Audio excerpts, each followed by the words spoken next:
Last night we saw the King and Queen Consort in Ireland as the last of the crowns in Scotland farewelled their Queen. Today, while members of the royal family will walk behind her coffin, Camilla, the Queen Consort, the Princess of Wales, the Countess of Wessex and the Duchess of Sussex will travel by car. Now, a couple of things worth noting here. Firstly, the inclusion of Meghan in that group. No doubt the body language experts and the lip readers will be poring over all of that. But here it's important to highlight, I think, the Countess of Wessex. You'll know her as Sophie, the wife of Prince Edward, who was very close to the Queen, as were her children. We've got Catherine, of course, the new Princess of Wales. She'll have been dealing with 3 young children who have lost their Gan-Gan, that was their name for the Queen, and Camilla, the Queen Consort, who's been by the King's side at all of these events. Now, I can't help feel just how tough it must be in the midst of their personal grief to attend all the necessary public mourning events in the full glare of the world's media. Joining us now, she did last night, is Royal Editor at Talk TV, Sarah Hewson. We'll get into some of those reflections, but you were here last night, muted crowds, lit by iPhones as the coffin went past. Tell us about that and what's going on right now in private terms inside the palace. I was really struck by the atmosphere here last night, Peter, because there was a big crowd gathering. They had queued for hours. They were standing for hours in the rain, umbrellas up. But there was a sombre silence that descended. It was very different to what we've seen over the past couple of days here at Buckingham Palace as they waited for the hearse to arrive.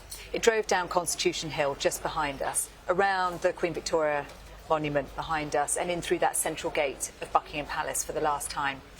And as it did so, the crowd broke into spontaneous applause and then 3 cheers for Her Majesty the Queen. And that, for me, was a bit of a lump in the throat moment, because I think for so many people who have seen the Queen along her way in Scotland and here, that first sight of the coffin is when it really becomes real. And that first sight made all the more visible because of this hearse that the Queen had been involved in the design of herself. Maximum visibility, big windows, and that coffin lit up as it was straight with the royal standard of the United Kingdom. Look, I still think it's got to be tough all the way through a hale and hearty period of your life to be planning for your death and how it will be presented to the world. Brits are renowned for this keep calm and carry on. We know that in Australia, and the stoicism. I look at Camilla, now the Queen Consort. She's in her mid-70s. She's in the midst herself of very private grief. She's been at every one of these events with the King. It's got to be exhausting. And let's not forget, this wasn't a woman who was born into this role. She married into it 17 years ago when she became the Duchess of Cornwall. She now finds herself as Queen Consort. She is the person who has a big responsibility behind the scenes now to support her husband, the King. We saw a little bit of that yesterday with the footage that was broadcast of the King having a little bit of a short temper moment over a pen when he was trying to sign a document in Northern Ireland. And the pen was leaking for people. The pen was leaking, and Camilla had to step in and find him a new pen, and he realised he'd signed the wrong date, and she said to him quietly, "Yes, you signed the wrong date earlier too." And you just saw a little bit of that private relationship between the two. She's very calm, she's very measured. She's having to keep him calm because he's on public duty here, and yet he is a son grieving his mother.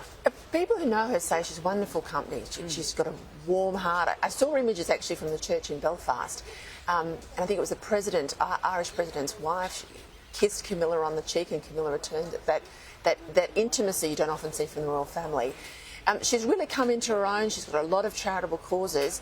What sort of Queen Consort will she be? Yeah, I don't know whether you've met her, Peter, but I've met her on I did meet her once in Sri Lanka, yeah. And she has a brilliant sense of humour, and she's also very open. She's very willing to engage. There's a difficult relationship at times between members of the royal family and the media. Camilla, took a different approach, was always very engaged. And she has taken on causes that others might not have done. She's taken on causes like domestic violence, rape. She's a big campaigner against osteoporosis, something that her mother died from. Literacy as well as one of her big causes, and that will only become more prominent now as she becomes Queen Consort. Right, the Countess of Wessex, we'll know her as Sophie in Australia. She's become a quiet star for the royal family. We're told she's very close to the Queen. Her daughter, very close to the Duke of Edinburgh. Carriage riding was their great love. Inherited her grandfather's Yes, we saw that in the carriages. funeral. There was a bypass, actually. It was an event a few days later, some horse trials, I think, and she drove the Royal that. Windsor Horse Show, and that was a That's right. moment where we saw the Queen, who wasn't particularly well at the time, just before the Jubilee celebrations, had managed to get to this big celebration during the Royal Windsor Horse Show, a pageant that was put on in her honour, and her granddaughter, Lady Louise Windsor, came in the Duke of Edinburgh's carriage, driving his carriage, and I think that was a moment of a brief show of emotion from the Queen there. To tell us about Sophie, will she and the Earl of Wessex, Prince Edward, have a role in this new slimmed down monarchy? I think they will have an increasing role. It is expected that Prince Edward, the Earl of Wessex, will inherit the title Duke of Edinburgh, his late father's title. That didn't happen automatically on his father's death. It's a title that then goes to the now king, and it's up to him to pass it on. It is expected, and therefore Sophie would become the Duchess of Edinburgh. And as you say, an incredibly close relationship between Sophie and the Queen. She called her Mama. She'd lost her own mother some years ago. I used to spend every Christmas Day at Sandringham watching them as they went to church. It was always Sophie who was in the car with the Queen while other members of the royal family walked to church. Yeah. She was the one who accompanied her.